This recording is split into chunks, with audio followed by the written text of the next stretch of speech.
व्यवहार में लाइए।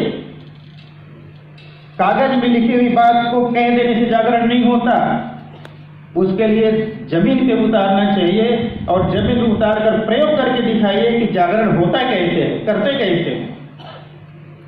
अनेक हम कथाएं पढ़ते हैं, जो एक भी कक्षा नहीं गया वो कर्मकांड पढ़ सकता है। ठीक वही स्थिति इस नारी जागरण अभियान में भी हुआ है। जो बहनें कभी स्कूल नहीं गई हैं उनको भी प्रशिक्षण बना दिया गया और उन्होंने भी अपनी बात घर के आ गए। इतना अद्भुत कार्य, यह है नारी शक्ति का जागरण। और उद्देश्य भी आप समझ में आ गया हो, हम क्यों चाहते हैं। इसलिए चाहते हैं बहनों, परम पूज्य गुरुदेव जिस बात को कह दिए उनका बात ब्रह्म वाक्य, वो मिथ्या संभव ही नहीं है। जब उन्होंने कह दिया कि 21वीं शताब्दी नारी शताब्दी होगी, तो नारी शताब्दी तो होगी, ये बात सत्य है। लेकिन हमारे मन में पीड़ा होता है कि कहीं ऐसा न हो कि यह नारी शक्ति का श्रेय कोई और ले जाए। कभी कभी हमको ये भ्रम हो जाता है कि युग निर्माण करने का ठेका केवल गायत्री परिवार का है। क्षमा चाहूंगा, बड़े भैया लोग बैठे हैं, लेकिन मैंने पढ़ा है इस बात को। गुरुदेव इस बात को कहते हैं कि युग निर्माण होगा, ये तो सुनिश्चित है, मगर इसका श्रेय केवल गायत्री परिवार को मिले यह आवश्यक नहीं है। भाइयों, मैं इसीलिए हमारे मन में पीड़ा होती है कि 50 वर्ष हो गए 21वीं शताब्दी नारी शताब्दी को घोषित किए। मैं बोल चाले 50 कह रहा हूं, उससे ज्यादा भी हो गए, और अभी तक हम वो नहीं कर पाए जो गुरुदेव चाहते थे नारी जागरण अभियान के संदर्भ में। तो आज हमारे पास अवसर है, 2026 जब माता जी की हम जन्म शताब्दी समारोह मना रहे हैं, तो आज से लेकर तब तक भी हम संकल्प कर लें, हम अपने प्रदेश की जिम्मेदारी लें, राष्ट्र की जिम्मेदारी शांतिपुंज लेंगे, तो भी हम अपने प्रदेश को नारी जागरण अभियान को परिपूर्ण कर सकते हैं इस 4 वर्षीय योजना। भाइयों बहनों, हमें बड़ी तकलीफ होती है ये जानकर 21वीं शताब्दी उज्जवल भविष्य की परिकल्पना कर घोषणा करते हैं, 21वीं सदी नारी सदी की बात कहते हैं, मगर यह सिर्फ नारा तक सीमित हो गया। हम कभी प्रयास नहीं किए। क्यों नहीं, कैसे नहीं किए, मैं उदाहरण बताता हूं। आपके यहाँ 108 कुंडिया की होता है, 24 कुंडिया की होता है, सभी के यहाँ होता है। बहनों की जिम्मेदारी में कौन सा कार्य आता है? सिर्फ 2 कार्य, यज्ञशाला की लिपाई करना और चावल की बिनाई करना। मैं जब गोष्ठी लेने जाता हूं 108 कुंडिया के का, तो भाइयों से पूछता हूं, क्या बहनें इसके अलावा और कोई काम नहीं कर सकते इस यज्ञ आयोजन में? आपके 27 स्टॉल बने हैं, इनमें से किसी भी दायित्व को निभाने की क्षमता इनमें नहीं है? यदि है तो इनको क्यों नहीं दी जाती है?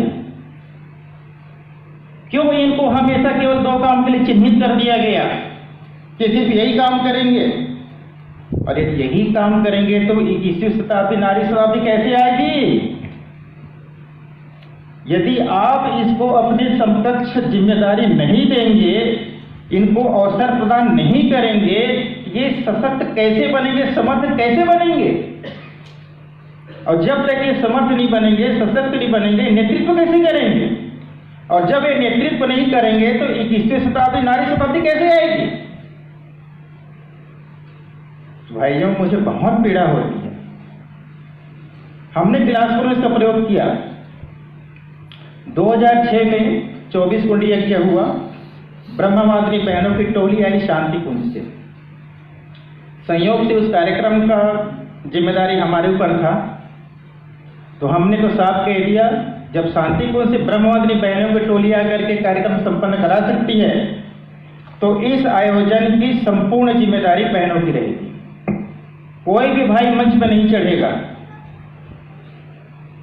और बिलासपुर के सारे कार्यकर्ताओं से आप पूछिएगा शुरू से आखिरी तक हमने बहनों में जिम्मेदारी दे दी, सारे काम को, मंच के संचालन से लेकर के नीचे काउंटर में बैठने से लेकर के सारा जिम्मेदारी।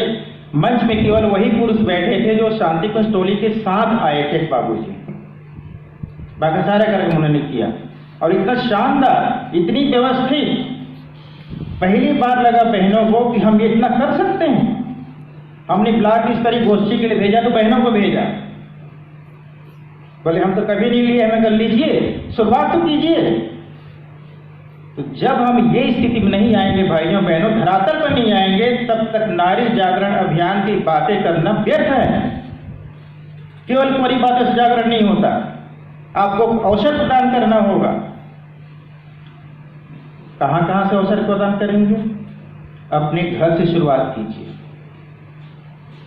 हमारे घर में हमारी बहन है, पत्नी है, बेटी है, बेटा जो भी है, उसको हम कितना हिस्सेदारी देते हैं अपने घर के कार्यों में।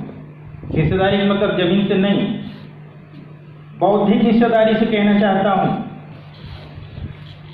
हम घर में कुछ काम करना चाहते हैं तो उसके विचारों को कितना महत्व देते हैं।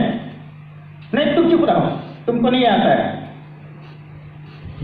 यदि हमारा भाव ऐसा है तो मान कर चलिए कि आप पीछे हैं, आपको लगता है कि आप बहुत पढ़े हैं, बहुत किए, सब कुछ है, लेकिन वो बिना पढ़े भी हमसे बहुत बेहतर हैं।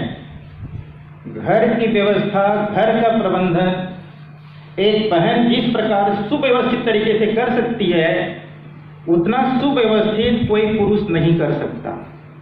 चाहे पढ़ाई लिखाई में कितना भी आगे बढ़ जाए, चाहे वे MBA का कोर्स करके आ जाए, लेकिन घर की सुव्यवस्था को जितनी बहनें संभालती हैं कोई भाई नहीं संभाल पाता। जब घर की व्यवस्था को संभालते, जबकि घर में ज्यादा समस्या होता है, बच्चों के देखभाल से लेकर, पति के देखभाल से लेकर, रिश्तेदारों के देखभाल से लेकर के ढेर सारी जिम्मेदारी एक बार में वो 4 काम को करते हैं, बिना झल्ला के करती है। और आपके सामने आपके नौकरी और व्यवसाय के अलावा एक भी कोई काम आपको सौंप दिया जाए तो आप तनाव में आ जाते हैं। मैं ये करूंगा कि वो करूंगा, मैं क्या करूंगा, मैं कुछ नहीं कर सकता। बहनों भाइयों, इस बात को हमको समझना होगा। और बहनों को कहूंगा कि आप कभी कभी अपने तरफ से भी कीजिए कि ये काम हम कर सकते हैं, ये जिम्मेदारी हमको दीजिए।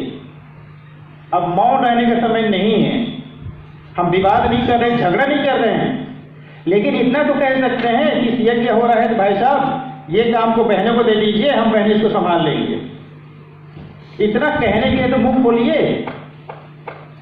कोई भागवत का प्रवचन तो है नहीं कि चुपचाप पीछे जाके सुन लिए बैठ गए।